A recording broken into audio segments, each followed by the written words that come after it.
How we doing, everybody? How was your Saturday? I hope that we actually get some audience today because I know that Saturday is going to wind up being a hard day for this. You got to keep in mind, it's getting nice how people are actually spending some time outdoors and doing stuff on a Saturday. Anyway, let's roll some music back here just a little bit more as we go along and get ready to get started here. It looks like Ron Helton's already in the chat here before we even get started with the sticker party over on DLive, and we will sell the wares of where you can find us over here in just a bit here. But before we get into that, welcome to Ed Talk. My name is Jay Edgar. If you are new to this program, I've got a couple topics I want to talk about. Of course, we've got the Wisconsin reopening and the big piece to resistance, the one that I promised over the course of the last week was the OnlyFans argument and how I feel about it.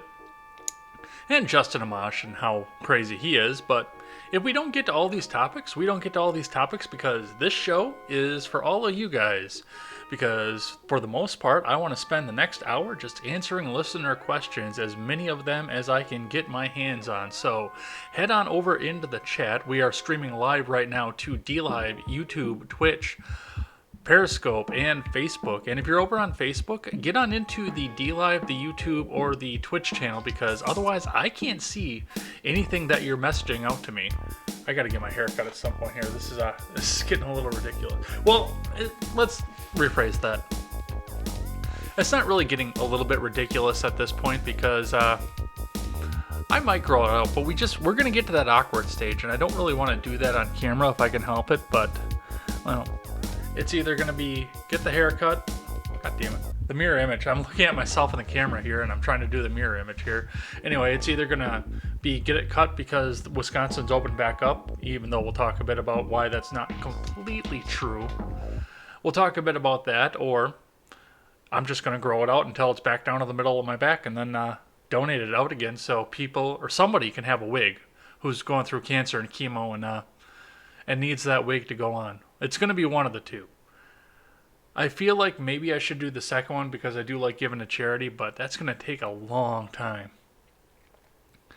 Anyway, welcome on in here. Let's look at what we've got here. Ron's got the sticker party going already, so and he says it rained. So in the south it rained apparently. It's going to do that here in a bit. It's going to blow too, because that means as soon as I get off the air, especially given the predictions they're giving out, that means I'm going to have to go drain out the bog garden again. So my plants don't get flooded. The carnivorous plants are coming up pretty good. I think I'm going to lose a bunch of my sundew, unfortunately, because they weren't doing too well over the winter, and that makes me a little bit sad. But I was also swimming in the damn thing, so maybe losing a few will open up some slots where I can get some fly traps in, which those are the money makers. I can tell you that for selling carnivorous plants, those are the money makers because everyone knows what they are. Nobody knows what a sundew is, and nobody knows what a butterwort is, but everybody and their brother knows what a Venus flytrap is. So I can usually make quite a bit of money off of those, especially as much as they split last year. I could potentially make quite a bit of money off those this year. So, but of course, yes, that does mean that I'm going to have to drain everything off and collect rainwater, that evil, evil, evil practice that's out there that the state won't let me forget that I can't do. It's against the law to collect rainwater. And I don't know why, but it's against the law to collect rainwater, and I do it anyway because it's either that or buy distilled water every day, and that's the only thing my carnivorous plants can take. Now I can use the tap water, of course, for the food crops that I'm starting to grow this year, which my peppers are coming up. I do have to take the time. I keep promising I'm going to do this, but I've got to take the time and actually get up and figure out the OBS on my phone because I do want to show you guys the progress that I'm making on my food garden as well as my carnivorous plant garden.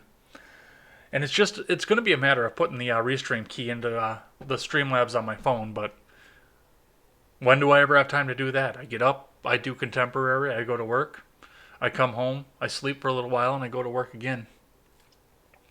Which is why I don't have the rest of my garden now planned. I did get out of work early the other day, and I took a 3.5 mile hike. It was pretty great. Let's see. Let's keep going on here. Saint says Justin Smash. Yeah, we'll talk about it. Well, if we get to it, we'll talk about that. But you guys, of course, are going to control the conversation as we go here.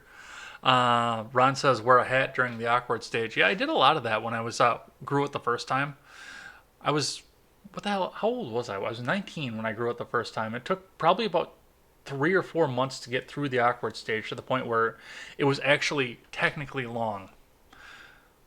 And of course, it wasn't long at that point either, but it was long enough where I could start wearing it in a ponytail and it would start hanging on its own instead of just kind of bunching up here in the middle like I've got going on here. And when I got humid up here, I actually had a little curlicue coming off to the side, and that drove me nuts. Saint says rain, rain, rain. It's the gay chemicals in the rainwater. The gay chemicals in the rainwater. No, we use the rainwater because it doesn't carry the metals and the minerals through the pipes like the tap water does. So, and of course, carnivorous plants take in their nutrition from the leaves instead of the roots. So if you get the metals and the oxides and everything else in the soil with the carnivorous plants, they burn out. You can't use tap water on those, unfortunately. All right, so the piece de resistance, the thing that I wanted to talk about the most this week, and what I want to get to first before the questions start rolling in, is the fact that I want to talk just a little bit about OnlyFans. Now, most people at this point know what OnlyFans is, but it came up this week for whatever reason. I don't even know why it came up this week. They were talking about it over on Beauty and the Beta. There was a couple fighting over on Twitter about it, and somebody posted the video of it. That's what brought it out to my attention. But it's been something that Lauren Chen talked about it a bit over on her show this past week too. So for whatever reason, it came out up into the news, and I think a part of that comes from the fact that so many people are out of work at this point, and people are finding ways to go out and make some extra money in a way that they didn't normally have. Now,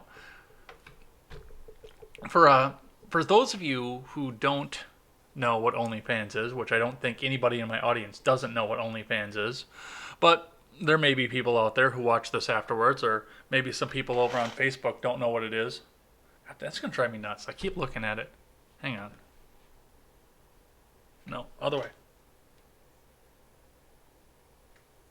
I got it. Kind of. All right.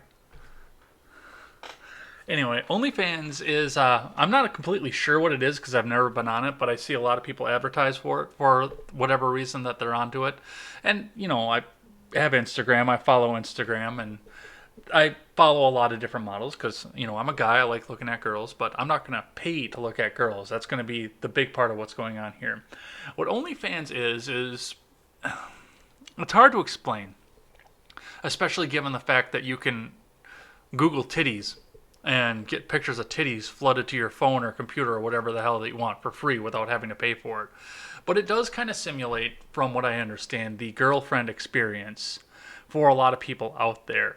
What they do is they'll go onto a site like Instagram, or sometimes they'll jump onto Tinder or another dating site, or maybe even some of the paid dating sites. But for the most part, they'll make a fan page on Facebook or a page on Instagram or something else where they'll just post regular mostly safe for work pictures out there, just pretty girl pictures, a lot of clothing, a lot of models seem to do this for whatever reason.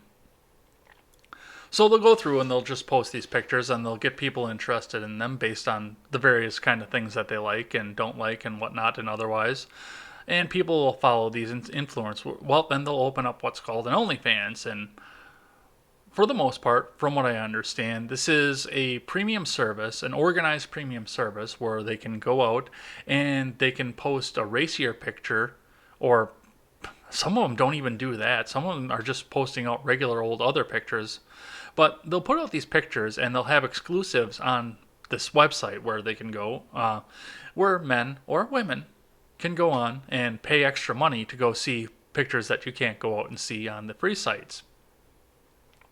Now, once again, I've never actually been on it. This does seem to be an extension of Patreon, because I do remember back when I was single looking at other things and looking on with some of these other Instagram influencers where they'd go on Patreon and you'd have a various different set of Patreon tiers where you pay X amount of money, you get X amount of pictures for the month.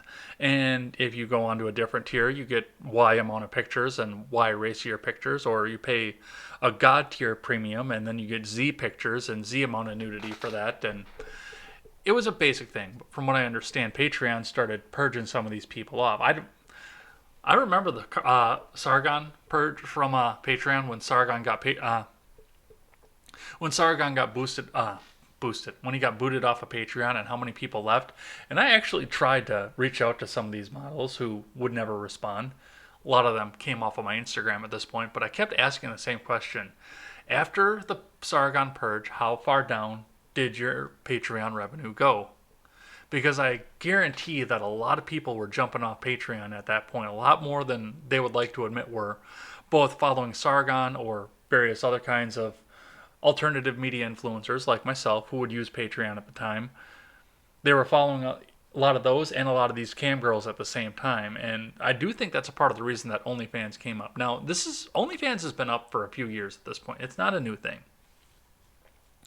But what it did was it did take the place of some of these other influencers who were getting booted off of Patreon for lewd content or nudity, or off of Snapchat for lewd content or nudity, because you can get reported on these various different sites and people will take you off. It's either because they're Karens and they don't like any of the pictures, or they don't like people going out and having fun, or they're just going out to try and ruin somebody's reputation and get them reported off the site because they're jealous of the fact that they can make money off of some of this.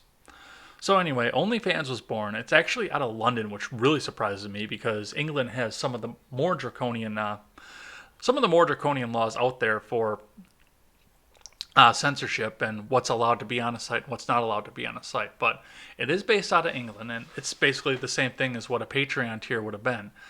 Now, one of the things that I do think is going on with this, of course, as well, is the fact that you look at the fact that a lot of the people out there who would frequent somebody's Patreon to get lewd sort of pictures and kind of get the girlfriend experience and have to pay for it,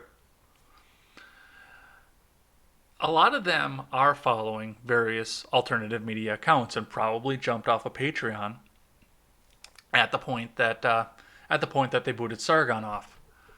I know that a lot of other content creators left Patreon because of that. Tim Pool, Beauty and the Beta. And to be completely fair, and I don't mean this in a completely disparaging way, it's just there is some crossover in the communities. A lot of the people that follow this kind of content also go out and do follow some of the influencers. Some of them are younger, and the way that dating has come in this world, the way that dating has started to happen in this world, dating does not favor these people like it did 20 years ago and 30 years ago. Now, what I mean by that, of course, is that the Tinder and the internet dating scene has put a lot of girls out of reach for some of these guys, and it's unfortunate because a lot of these girls that normally would have gone out with these guys are going out with, like, the Chad, who was going out just to sow his wild oats out there. They instantly have access to that Chad, and he can go out and sow his wild oats, and they can go out and be used and used and used and used up, and think that these gentlemen are below them. That's completely understandable. That's part of what the accessibility has done for some of these people. So it's not disparaging to the men entirely to themselves. It's more disparaging to the way that the culture has made the dating scene happen. I don't know if that makes any sense, and I don't know if I just got rid of half of my fan base for saying something like that, but unfortunately society has reshaped our dating community to happen that way. So in order to get the experience, some of these guys are going to go out and they're going to pay. Now, if Patreon became a non-lucrative business model anymore, the women had two choices. They could either stop doing that and go out and start to earn a more honest living out there, or they could make an OnlyFans, get away from Patreon because Patreon wasn't lucrative anymore, and get onto that. Now, of course, we look at what's happening and what brought this up into the news, because for starters, it was Lauren Chen. Lauren Chen was the one that talked about. She talked about an article in which many of these influencers that are on OnlyFans are getting mad because people are out of work, and they're realizing the fact that it doesn't take a top 10 model type to go out there and put herself out there and get money from people, from strangers out on the internet. 30 years ago, that would have been the requirement. 20 years ago, that would have been the requirement. You would have had to be a top 10, top tier, top shelf woman in order to get people to pay you money to see pictures of you. Now, even average women are going out there and putting themselves out there, and they're getting a bunch of the simp traffic out there, and the simp traffic is out there throwing money to try and get extra pictures out of them. And these girls are going out. I know Chen did another article on this. They're going out, and of course they're going on the Tinder sites and the Instagram, of course, as well. But they're garnering the attention from the guys, and they're directing them over to the OnlyFans and say, hey, you know what? Hey, if you pay me a little bit of money, I'll pay a little bit more attention to you. Come on in and pay a little bit of money. Check out my OnlyFans. It's just a couple bucks a month. Check that out. Meanwhile, get a couple bucks a month at 1,000 followers from across the country, and you're making $1,000 a month, $2,000, $3,000 a month at that point. You're replacing your regular full-time job at that point. It's opened the market up, and once again, it's gone on and it's changed the way that dating happens, and it has definitely disadvantaged a lot of men at this point. But that being said, now, of course, people are out of work and they're looking for ways to go out and pay the bills, that $1,200, that one-time payment that they got from the government, which I don't know if I've got or not, because I changed a lot of my stuff to paperless, so I don't go and check the mail as often as I should. It might be sitting out there in my mailbox right now and I would have no idea. But I'm not taking the payment because I haven't missed a day of work, and I'm not going to let the dollar get inflated out of existence on my account. If you guys want to get it on your account, that's fine, but I have principles and I'm not going to let it happen on my account, so I am cutting mine into the shape of a middle finger and sending it back. I don't trust the government with direct deposit information, so they cannot send it to me via direct deposit. That is impossible for them, but yeah, they're sending a paper check and it's getting sent right back to them. Anyway, let's go out, check the chat here. Saint, Ed is about to announce an OnlyFans. No metals, but there are some brake particulates. You're talking about in the tap water? Yeah, I'm sure that there's some brake particulates that come down in through the groundwater.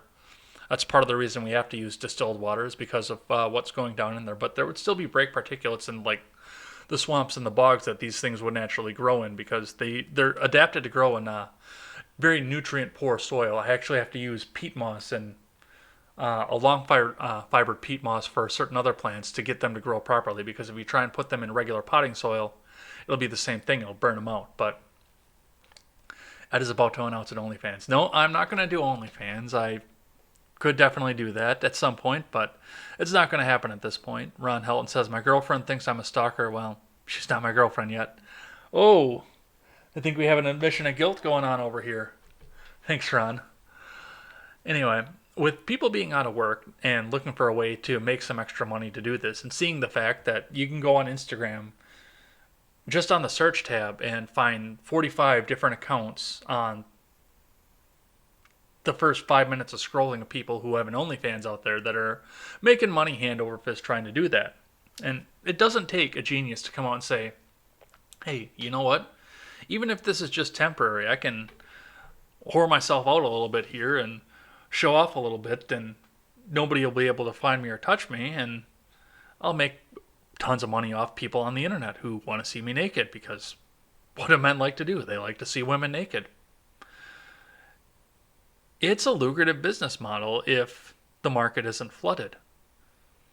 And some of the women who have made careers out of this, who are doing this professionally, getting modeling contracts and still going on the OnlyFans to get tons and tons and tons of extra money out there, who have so many followers they can't go out and answer all their fans, are getting pissed over the fact that so many of these other women who are just planning on doing this for a month or two, or don't think they can go out there and make the kind of money that these other women can do, or that can make, obviously. These professional models are getting pissed out of this because the average women are going up there and they're flooding the market. Now, this does a couple of things.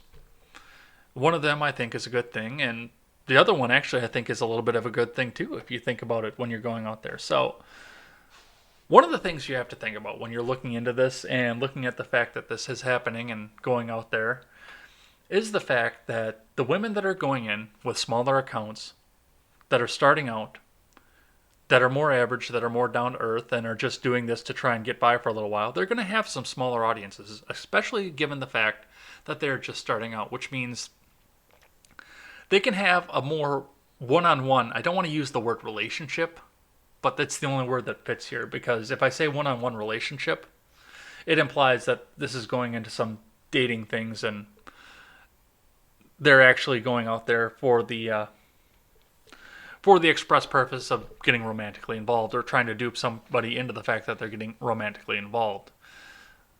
I don't think that they're going in this necessarily to try and dupe the guys into doing that, but with a smaller audience. Like, if you're an Instagram influencer with 100,000 followers, and your OnlyFans has, I don't know, what does somebody with 100,000 followers on Instagram have for OnlyFans? Probably, statistically, 5 to 10,000 followers on OnlyFans, maybe a little bit more. I'm not sure how the statistics go with that, but okay. So you've got 5 to 10,000 followers on OnlyFans. You can't interact with 100,000 followers on Instagram, and to be completely fair, in a month you can't interact with 5,000 to 10,000 followers on OnlyFans either. So yes, of course, you're getting your pictures out there, and people can see the stuff that is too racy, or the stuff that people deem too valuable to put out on a free site like Instagram or whatnot. But they're not getting the same experience out of this. Whereas, okay, you've got somebody that's going out, starting out. A girl that's maybe just, like I said, trying to do something to get through the furlough at this point.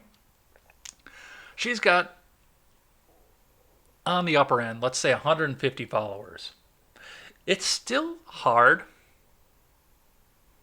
to interact with 150 followers. But it's not as difficult, and you get more one-on-one interaction with more followers at a time. You can pay attention to more men at a time. So if a man's got only maybe I don't know what the tiers are even. If a 100,000 follower Instagram influencer is got maybe $10, $15, $25 a month tiers, maybe even a $50 a month tier. She's got 4 tiers on something like an OnlyFans, and they range from $10 to $50, and she's still not going to pay attention to everybody that's out there. The local influencer may only have like a $5, $10, and $15 set of tiers. So the guy is out there paying money. He's got $10 a month that he's putting into a follower at the lowest tier, not getting any of the premium stuff, whereas he goes out, throws an extra $5 in there a month, takes that money away from the big influencer, gives $5 more to the smaller influencer, gets the top tier, the best pictures that she can put out, and there's more of a chance. It's not necessarily a guarantee, but there's more of a chance that he gets to interact with this girl, which raises its own kind of problems to begin with. But I digress on that. That raises its own kind of psychological problems. Stephen Ignoramus is here. Hey, Stephen, how we doing? I just talked to Stephen. I'm still trying to research ways that we can do what what we talked about over the other day. Steven's trying to look for a place where he can go out and change his own oil so he can start being a little bit more mechanically inclined. And I still don't have an answer for him, unfortunately. But I think Steven and I might be taking a little trip here too because I got some vacation time. I got to get out of the studio. I work and I work and I work and I work and I never do anything else. So I figure if I can take some time and get away from the daytime job for a little while, still do contemporary when I can. I've got some backups in place for the days that I can't, and still do Ed's World, but do them from a remote location and just get out of the 40-hour-a-week job for a little while. Announcing his OnlyFans. No, I'm talking about the fact that it came up in the news for the week. No, trust me. As long as there's Freedom Scoop, I will not have an OnlyFans. I'll tell you that.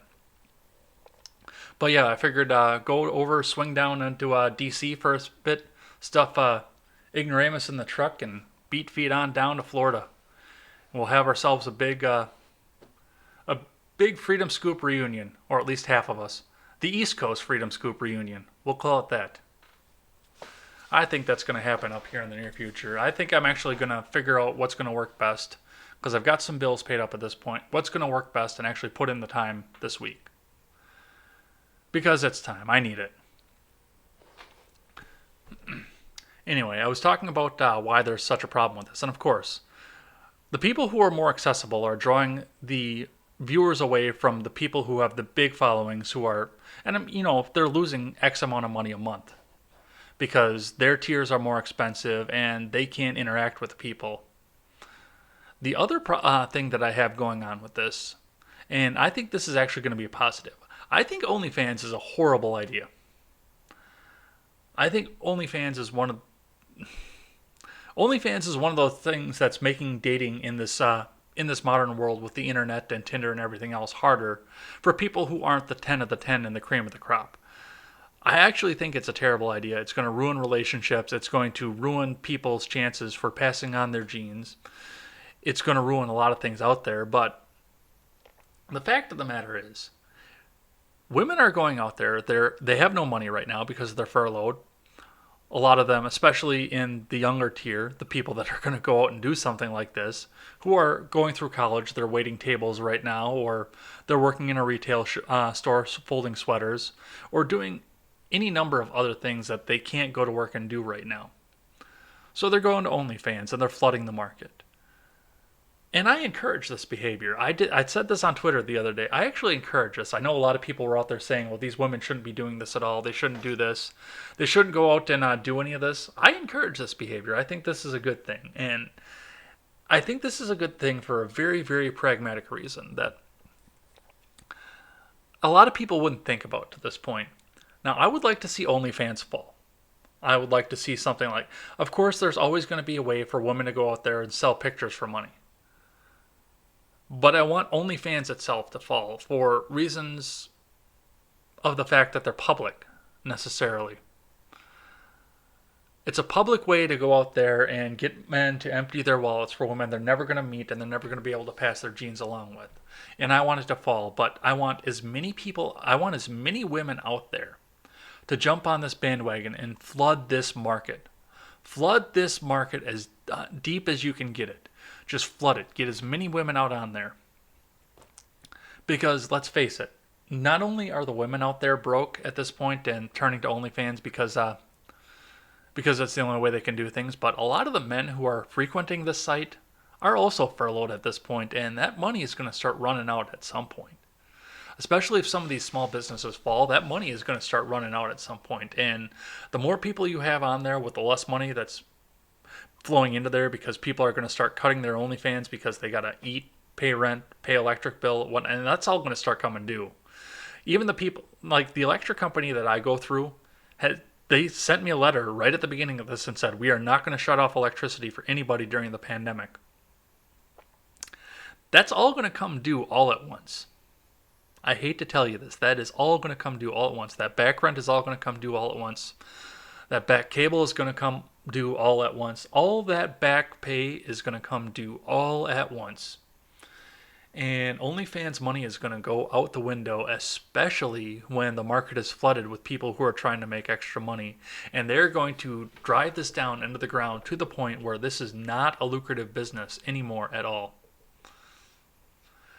They're going to drive it down to the point where you can't give your stuff away because there's so many people on there and so few customers because everybody's going out to trying to pay that back rent. The only people that are going to be on there anymore are essential workers, and even some of them are I think, going to go out and try and scoop up some of these extra jobs out there just to kind of drive the wages up and drive some of these people. If I wasn't doing Freedom Scoop, I would do a second job as soon as everything opens up and becomes available again. Just because I know that there are a lot of people that aren't going to want to go back to work because they're still scared of the mighty COVID because we're opening up too soon, and CNN has told them the fear porn of that. I could make a lot of people could start making a lot of bank once everything starts opening back up. And we'll talk about Wisconsin opening up here in just a bit if we don't have a lot of questions out here. But yeah, a lot of customers out there, a lot of people out there that are going to try and make some extra money. And once again, if that market is flooded and nobody's putting money back into it, you can't give your stuff away, and you could collapse that whole system in a hurry. All right. Let's see what we've got here. Ignoramus says, sounds like a great time. Yeah, I think it's time because I need to get out of here. I go to work and I come home, and I go to work and I come home, and I do contemporary, which I love. I love doing contemporary from the bottom of my heart. That's why I'm going to start getting up and doing it at 7 so Steven and I can both run a weekly show, and we're not overlapping each other because we're also sharing audience. So we'll go do that. I love doing contemporary. I love doing Ed's World. I love doing Ed Talk. But yeah, just getting out of that because I can do contemporary and Ed Talk from anywhere in the country as long as I can find a broadband connection. I can do that from anywhere. My computer so far is still portable. I'm still working on doing that big PC build, but my computer's portable. I can do that from anywhere. All right, let's see. Jake says, is that Jake from Jake the Freedom Scoop guy? The guy that used to run Freedom Scoop? Is that the Jake that I see on Periscope there? Who cares about the boomers? Let them, less pensioners on our budget. Not sure what you mean by that, but yeah, we'll see what happens there. Saint says that'd be funny. Probably. What are you referring to, Saint, on that one? Ron Helton is headed out to the store. All right. So that's the questions that we have up in the chat here. Let's talk a bit about Wisconsin reopening because that was a big piece of news this week, and we are going to be talking a bit about that on Ed's World as well. We talked about it on Contemporary, obviously, when it happened. Silent Caster and I are going to be talking about it on Ed's World coming up on Monday. Make sure you come in and check that out. We got another newcomer coming into the podcast scene, and I want to help him make sure that he sees an audience. Make sure we all know what he has to say.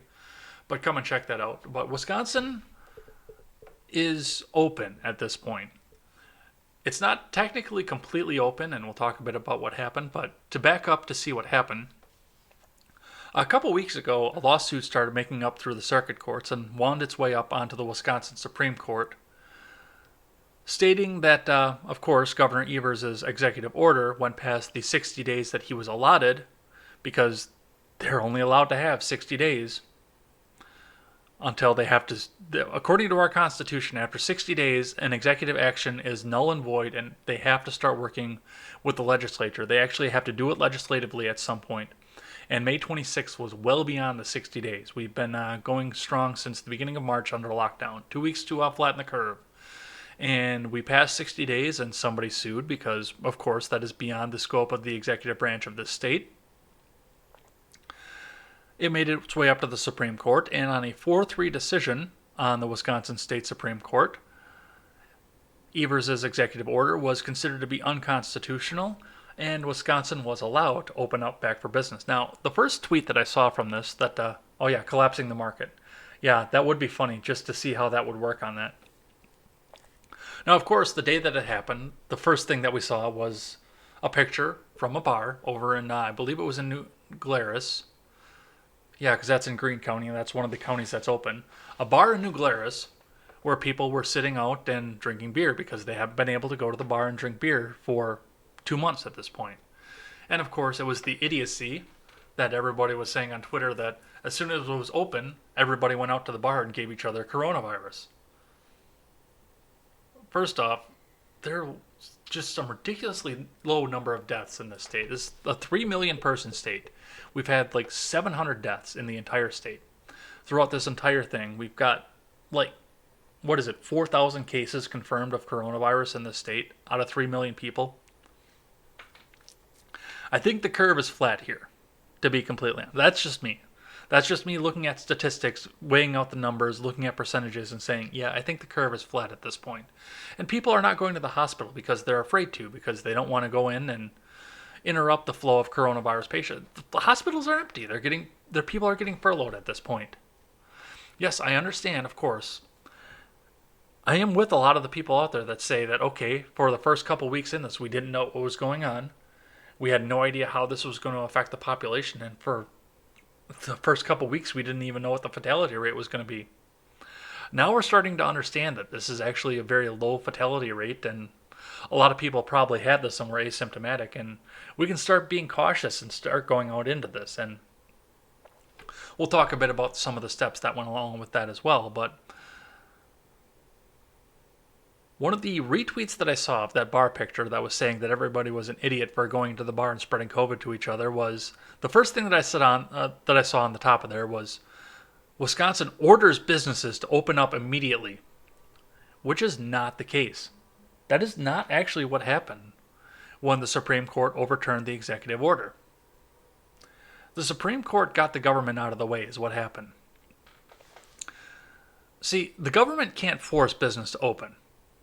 It's an at-will thing in this state. I don't know how it is in states like California where they're like one step away from socialism and communism, or places like Illinois, which is the same thing. They're one step away from socialism. Well, Illinois is a mob-run state to begin with, so if the mob's not getting their payout, they can use the power of the state to force businesses to open so the mob can get their payout money and not break people's kneecaps.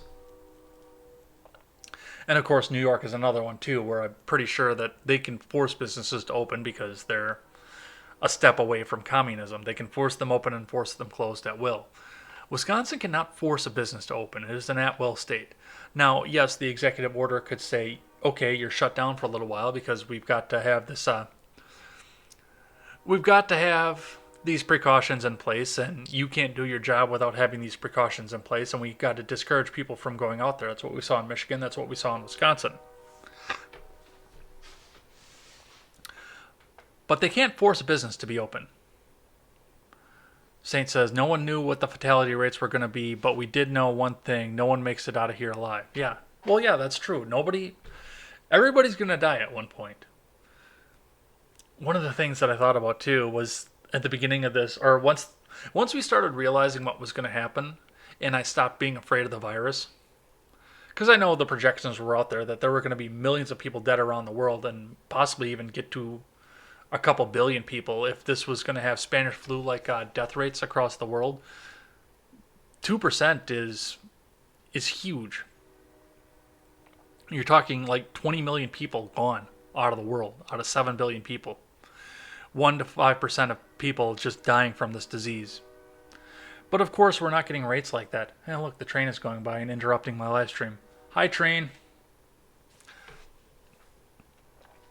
But yes, after we started looking at this and thinking about what was going to happen with all of this, you're right. Nobody makes it out of here alive. And I was thinking to myself, this is a give me liberty or give me death kind of situation, because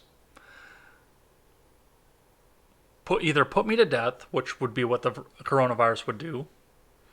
I would rather be, how do I explain this?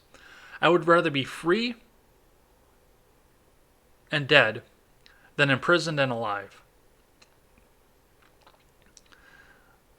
I would rather have this virus ravage through my body, give me shortness of breath, and eventually put me down into a pneumoniatic state where I drop to my knees and just die, but I died free, than to be under house arrest from Tony Evers. Absolutely. And yes, nobody makes it out of here alive. That is the perfect analogy to go along with this, Saint. Thanks for putting that in the chat. I love that. So, Now, of course, and what I was talking about before was the fact that, yes, the Wisconsin state government, the legislature, didn't force the businesses to open. They just got the executive branch out of the way so they could choose whether or not they want to open and whether or not they don't. Surprisingly enough, even in the counties that are allowed, that have the government entirely out of the way, there are a lot of businesses that are not opening quite yet. They've decided that they want to wait for just a little while longer to see what's going to happen, to see how it's going to play out, and just to make sure that everybody is safe. And that is their prerogative at this point. But a lot of other places, especially some of the bars, especially in tourist attractions, some of these bars out there want to get open as quickly as possible because, just like the hair salon in Texas, they've got bartenders out there who haven't worked in 2 months, and that was how they put food on their table. And of course, they got the unemployment, even though the system is backed up. But I mean, these people are out there. The zoo workers haven't gone out. They haven't worked for 2 months. They haven't put food on the table. They're waiting on unemployment. There's so many people out there that haven't worked for 2 months that need to get back to work.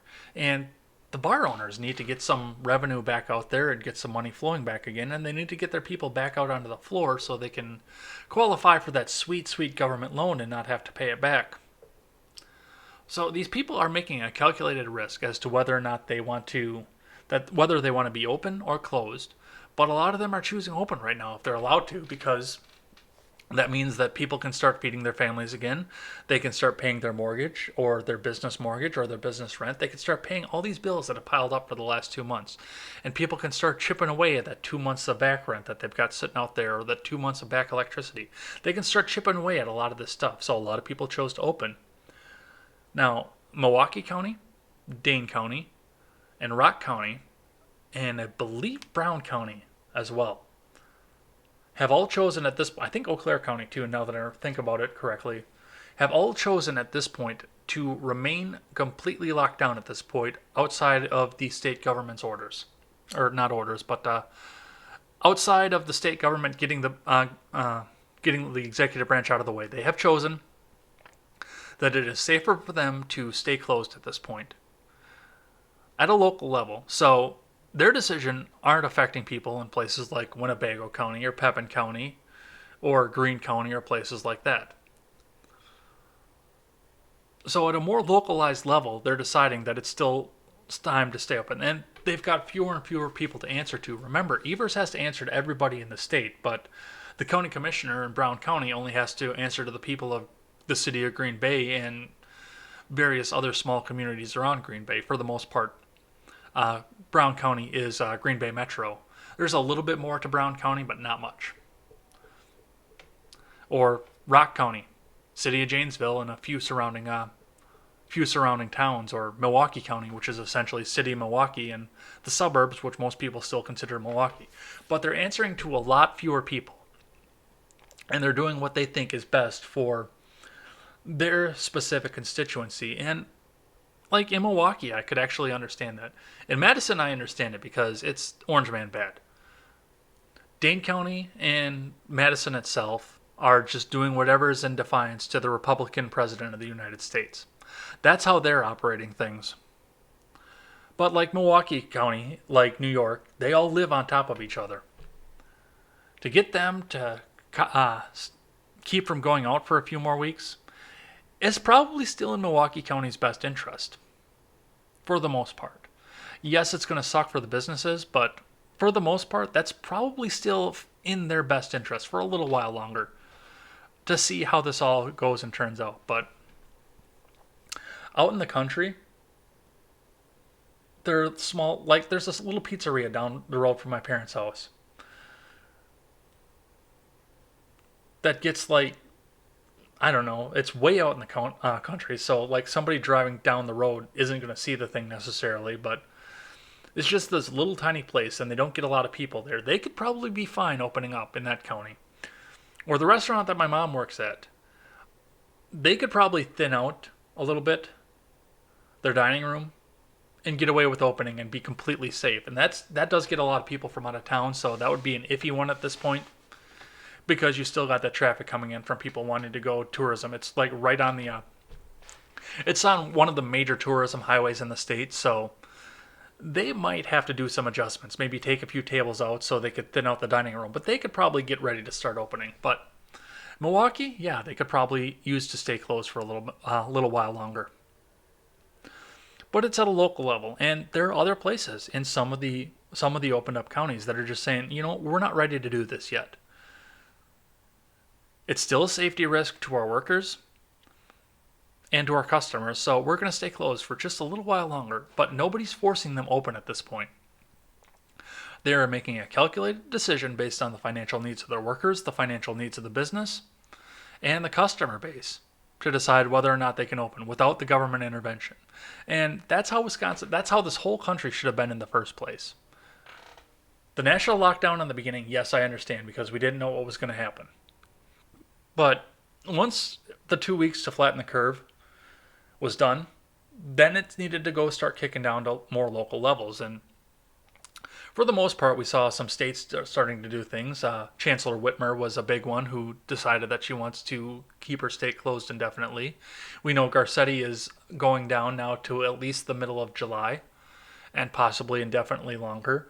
De Blasio is looking like he's getting ready to open up New York City, but Cuomo is getting ready to open up upstate, and he and de Blasio can arm wrestle over what they do with what am I saying? New York City. Nathan American's here. Hey, Nathan American, welcome on in. You're a new name, but welcome on in. If you got any questions, make sure you get them up into the live chat. Sorry, I had a bit of a brain fart going on there. But yeah, the more that we saw, the more that we learned about the disease, the more localized the decisions had to be as to whether or not we started opening things back up. And in Wisconsin, once the state executive, the governor, overstretched his executive authority, now the individual counties get the decision, the individual municipalities get the decision, and even the individual businesses get the decision as to whether or not they think it's safe or financially prudent to start opening. And some of these people, that's the other thing too. Some of these businesses are going to wait a little while to start opening up again because it's not financially prudent. Because if a restaurant has to run or operate at 25% capacity, it's not even worth it for them to turn the lights back on at that point. I know some of them that have been in families for 100 years or so, some of these restaurants like that, they don't have a mortgage. They can go out and start getting opened up again because it's financially feasible. They still have their wages, their food and everything, their overhead to pay, but they don't have that mortgage sitting over there. So that takes a lot of the expenses out for the month, and they can decide whether or not it's prudent for them to open. But yeah, we're getting to the point where it's going to be either the city or the municipality or the individual businesses. It's their decision, and that's the way it should be at this point. A lot of the country should be getting ready to go back in and start building that economy back up, but a lot of them aren't ready, and that's on them. So if we don't have any more questions for right now, I think we're going to go talk a bit about Justin Amash, and then we're going to get up on out of here. We've got about 10 minutes left. So Justin Amash announced today that he is no longer going to be running for president. He never really ran for president. I want to put that out there. Last week, Justin Amash formed an exploratory committee in which he was going to explore the idea of whether it was feasible for him to run for the Libertarian nomination for president. Adam Kokesh and I talked about that last week on Ed's World. And Kokesh had some choice words about that. I don't think he is entirely a fan of Amash. I like Justin Amash, and I'm going to come out and say that. I enjoy Justin Amash. I think he's a good man. I think he's got good libertarian principles. I think he could do good with a libertarian run, holding a libertarian office. Let's see, what does Saint have to say? This goes back to the other topic. My dad works in the commercial kitchen and warewash industry. His prediction is 1 in 5 of his accounts will close after the lockdown ends in Tucson. Oh, I'm sorry to hear that.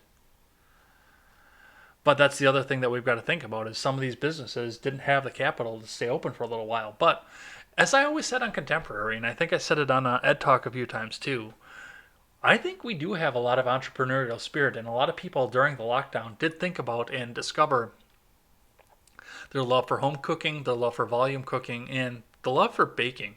Remember, we had weeks where flour was completely unattainable, and weeks after that where yeast was completely unattainable. So I think we see a lot of local restaurants and bakeries crop back up in the places of 1 in 5 of those accounts that fail. So does it suck for the entrepreneurs that lost their businesses? Yeah, it sucks big time.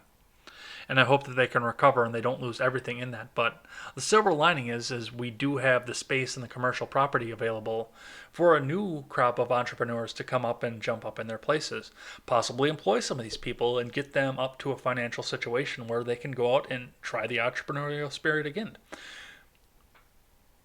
What would it be like? Let's go back to this thing about opening the country back up, because I don't have a lot to say about Amash. I think I've said a lot of what I have to say about him. But what would it be like at this point?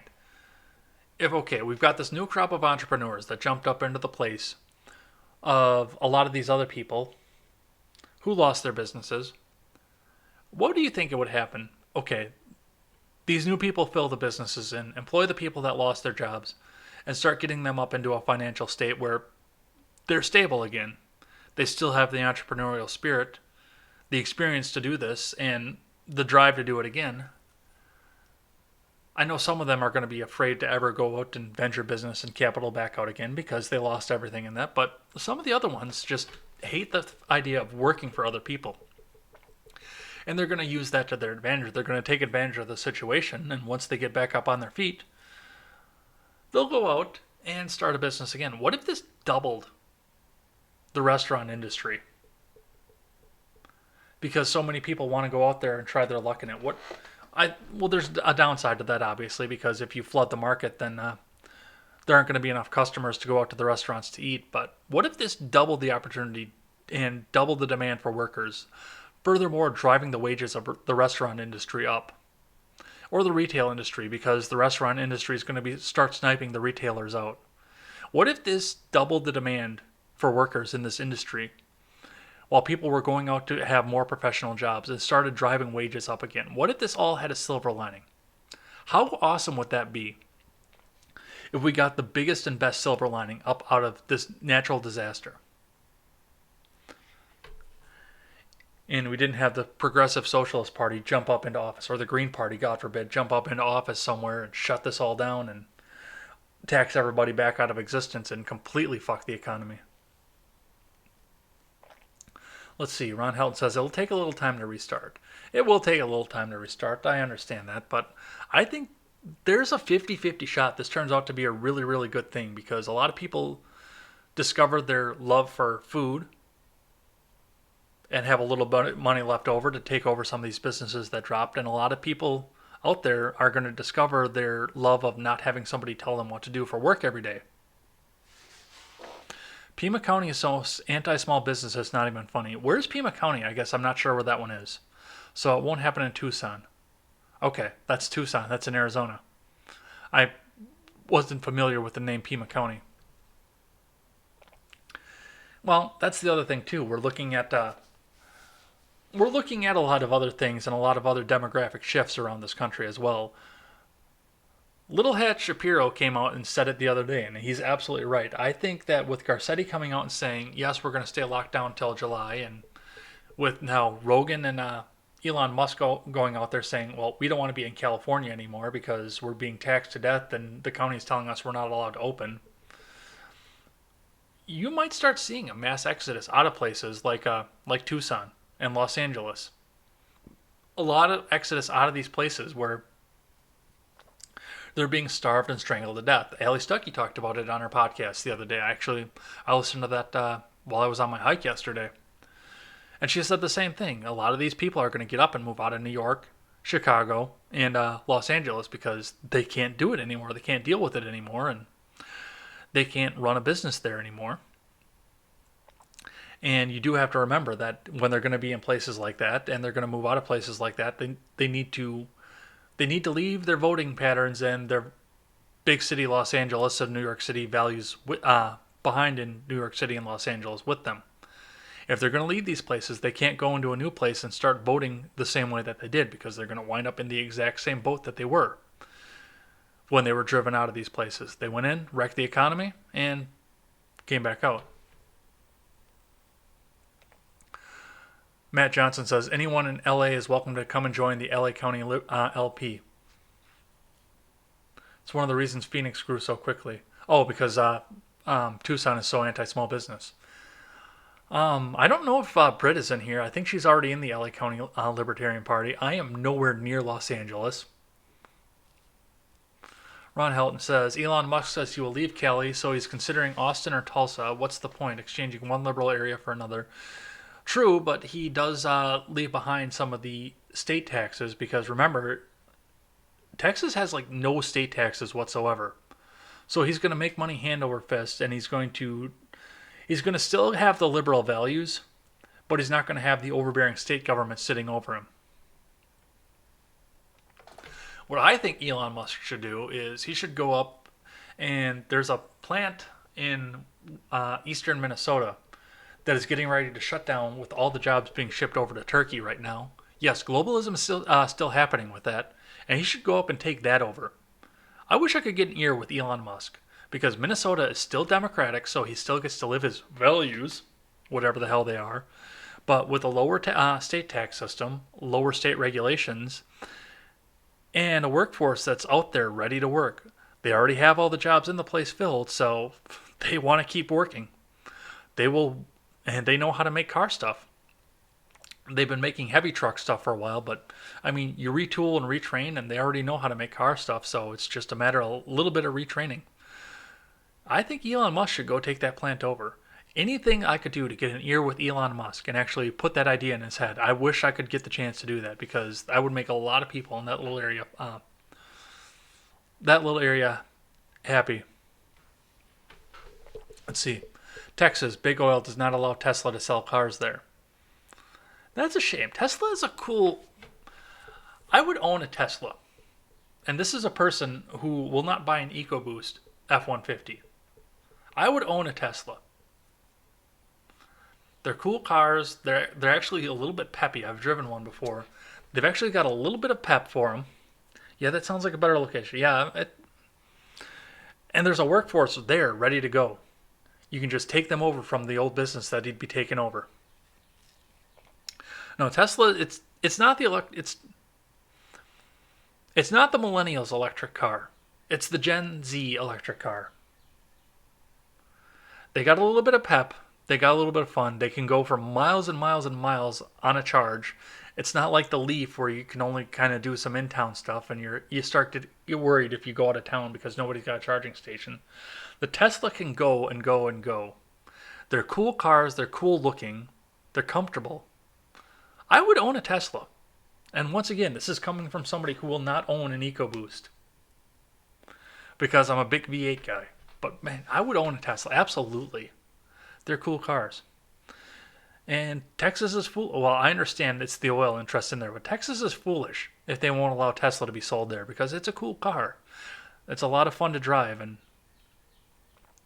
it's not a yuppie little electric car. It's actually a decent, roomy, luxurious vehicle. All right. Justin Amash, and any more questions, and then let's get on out of here. So Amash formed the exploratory committee last week, where he decided to have some eggheads go out there and decide if it was financially feasible, if he could raise enough money, and if he could make enough of a dent. If the money was wise to spend on a presidential run in the Libertarian Party, which given the name power and the star power, it actually probably would have been feasible for him to do that. Because everybody knows who he is. Not a lot of people know who Adam Kokesh is, or Justin Hornberger, or many of the other people out there. They know who Gary Johnson is, but they don't know who Soraya Foss is or Keenan Wallace Dunham. They don't know, the general population doesn't know who any of these people are, but they know who Justin Amash is. So actually, I think he would have had a shoe-in for the party nomination, my thoughts on his values and the thoughts of his values against the Libertarian Party aside. His name recognition would have given him a shoe-in to get the nomination and to actually get some ballot access. I do think that he would have had ballot access and possibly even some debate access, but I think it's a good idea that he dropped out at this point, and this does come from the Gary Johnson curse that Adam Kokesh and I talked about last week.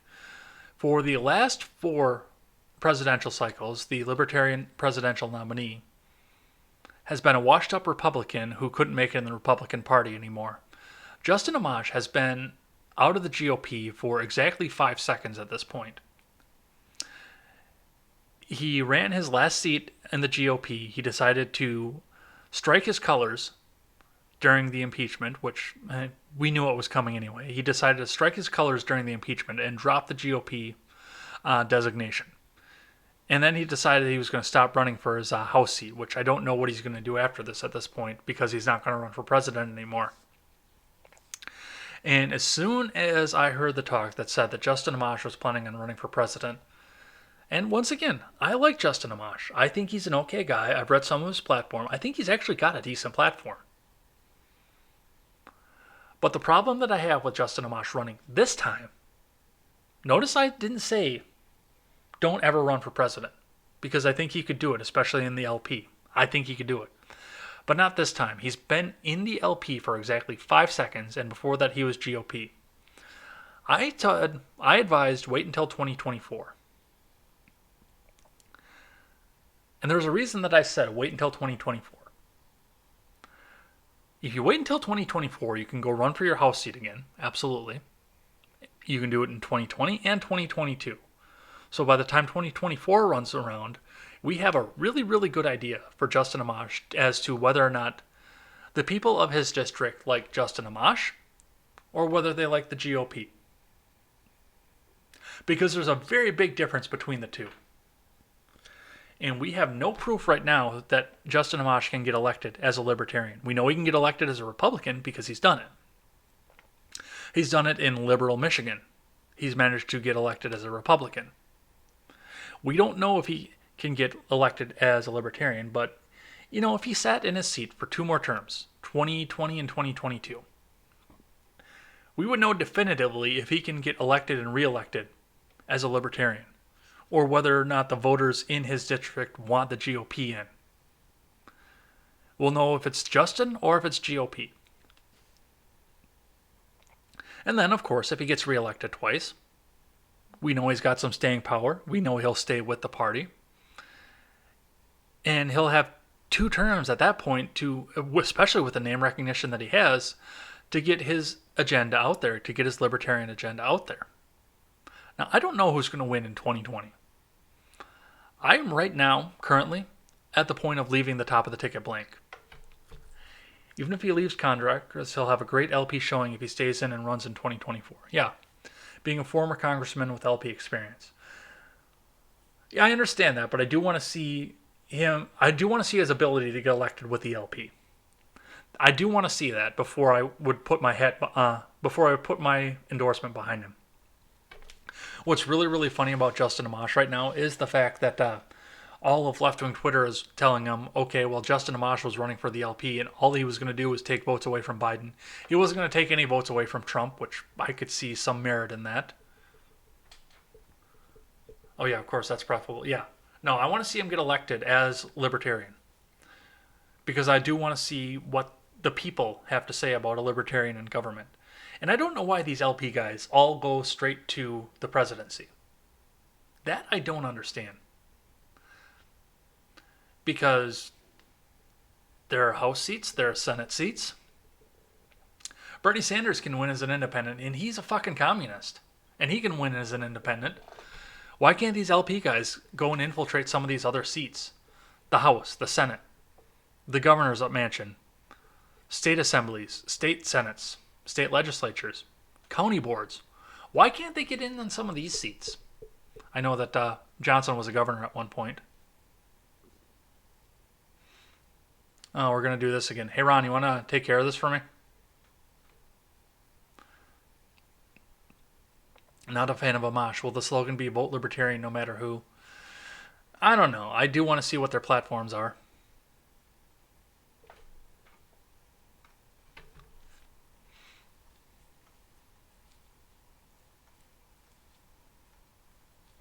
Anyway, with Amash, yeah, I would like to see him get elected. I want to see what his platforms are and what he takes to the table without having the GOP behind him. Without having the GOP money and the GOP backing him. But I also do want to see, like I said, some of these libertarians go out and take up some of these smaller seats. I've looked into taking up a smaller seat around my area, maybe taking something a little bit something more local. Probably not school board because I don't have a vested interest in the school because I don't have any kids in it, and I don't think I could get the support behind me to do so. But get a county seat or maybe a municipal seat or something else in there. But yeah, also get some of these start working their way up because that's all you see out of the Libertarian Party is these people going straight to the presidency. Christ, Amash is the only person that's libertarian in the legislature right now. We've got Amash and we've got Sanders, and everybody else is one evil or the other. So yeah, absolutely, go take up some of these smaller seats. And yes, Amash, get back in, get into your House seat race, and see if you can get elected. Get a libertarian in the House. Get a few libertarians in the House. Kokesh, if you're listening, yes, I understand you're running for presidency, but hey, see if you can get your name in the ring for your district in Arizona. Head on out there. Soraya, well, actually, I think Soraya did run for a House seat in Florida at one point. Keenan, take up some of these smaller seats. That would be a great thing. Yeah, that's thanks, Stephen, for that. I think we're gonna call it up. You should interview Dr. Eric Larson. Tag him in a post to me on Twitter so I can have some information to reach out to him rather. And I would gladly do that. I'm currently looking for booking into June, so yeah, I'll look into that. Tag him and tweet at me on Twitter, and we'll figure that out. And I'll get working there. Then he'll know that you got the nod for him too. So absolutely, I'll reach out to him. And I think we're going to wrap it up at this because he's an MD in Michigan and good friends with Amash. Okay. Yeah, if you can give me some contact information for him, absolutely. I'm looking for somebody for the second week of June right now, so that'll work perfectly because that'll give us time to organize for it. Spartan says, I'm running for Emperor of Planet Earth. No need to vote, just collect guns and wait for the word. What do you guys think of Authority Hangout and Caitlin Bennett and the post that she just put out that said that one day she'll rise to Empress and everybody will fall in line with her? Which, as much of a Second Amendment advocate as she is, I don't think she, with the statement like that, completely understands what the Second Amendment is meant for. I thought that was funny. I saw that post the other day and I just had to laugh. She does not understand what the Second Amendment is for if she thinks that the proper response to being Kent State gun girl is to rise to Empress of the United States and make everybody fall in the line. And I think that if she does that and follows through with her plan and finds some way to do that, she's going to walk away with some bullet holes in her herself. Collect guns and wait for the word. I like that, though. That's awesome. The Earthican president. You'll succeed Nixon, Spartan. Or Nixon's head in a jar. I should say that. Ron Helton. I don't follow Bennett. I spend maybe 5 minutes a day on Twitter. Yeah, Bennett is a trip. She is an interesting follow. It's interesting to see her warped ideas of authoritarianism and trying to fit them and square the circle with libertarianism. And then just seeing everybody excoriating her and how many people like to remind her of the fact that she crapped her pants at some place. All right, guys, I think we're going to call it out here. I'll read any other questions that we have flow in here and trickle in at the end, but we'll start peddling out the wares and seeing what we had. I do want to thank everybody who entered in. We had Spartan sub to me now. We had Ron Helton, Stephen Ignoramus up on in here. Thanks for coming in. We are all dead with his interesting stickers and a little bit of spam, but a little bit of spam is good. I do hope that my mods didn't kick him out entirely. Just a mute will be fine. Let him know that we're not playing around, but his ideas are still out there. Matt Johnson, thanks for your insight with the Libertarian Party. Thanks for checking us out. Saint, thanks for coming in. I know you're out busy driving and supplying the country, so thanks for checking us out. Where are you at, Saint, right now, if you don't mind me asking? I don't know if you're at home right now, if you're still on the road, but if you're okay sharing, where are you at and how's the weather out there? Nathan American, you're a new name in here, but thanks for checking us out as well. Jake, I think it was Jake from Freedom Scoop, but I'm not sure, but thanks for checking us out over on Periscope. Ron with his stickers. My girlfriend thinks I'm a stalker. Wait, she's not my girlfriend. I still love that. That was the comment of the day on Ed Talk today. That was awesome. Thank you for that. And that was everybody who was in here for that. So thanks, and check it out. Let's see. We've got a couple more comments here. Do you think one world government is inevitable? No, I think there's going to be enough resistance that there will at least be two world governments. Maybe several. I don't think it's going to get to it. I mean, we even had the Maquis in Star Trek, which was a one galaxy government at that point, and we still had people that wanted to break away. So no, I don't think it's going to be a one world government. Two, two world governments at minimum, because there's always going to be dissenters out there. Let's see. The Great Culling 2020. Bennett is a bad that in I think he means thought in disguise. Yeah. Yeah, I could see that. Bad thought because she doesn't have enough simps out there, except for Authority Hangout. I think he simps for her. But other than that, she doesn't have any simps. I think he was muted. Oh, yeah, Spartan says I muted and unmuted him. Saint is in South Carolina. Columbia. It's hot and humid. Yeah, that's the only thing I'm not looking forward to if I take this trip with Ignoramus is the fact that, I suffer in Wisconsin humidity. Man, I can't imagine what it's going to be like down in Florida. But it'll get me out of the house for a little while, so we'll do that. All right, and everybody who checked us out, if you're checking us out late, you can catch us back on demand over on YouTube and over on BitChute.com. This will be uploaded there. Or you can check us out on the audio platforms. That is going to be iTunes, Google Play, and Stitcher. And if you're over on iTunes, make sure you leave us that 5-star rating and a good review. That always helps us move up the charts. We will be back here on Monday with more contemporary, and we will be back here Monday night to interview Silent Caster from over on Twitch, over on Ed's World. That's going to be a great conversation. I'm going to write up the itinerary here as soon as I get the camera off here, so go and check us out over there. It's going to be a great time. I saw his interview with Harvey McLeod. He's a great interviewer, so I think he's going to be a great news roundup guy, so come and check that out. And we'll do Ezworld Gaming again on Tuesday. We're going to do more Fallout New Vegas. We're going to finish up that vanilla game. Well, we're not going to finish up in one day, but we're going to chip a little bit more away from it. I actually debated maybe playing Sid Meier's Pirates for one night instead, just because we've been playing Fallout for months at this point. But we'll see what happens. We'll see how I feel on Tuesday. Maybe we'll play Pirates. Who knows? But we'll cross that bridge when we get there. So go and check us out there. And thanks everybody who chatted. And anybody who threw lemons, I'll go and check that out as soon as I'm off the air. And to everybody else who came in and chatted, who makes this show great and who gave us some thoughtful listener questions, thank you for coming to my Ed Talk. Take care.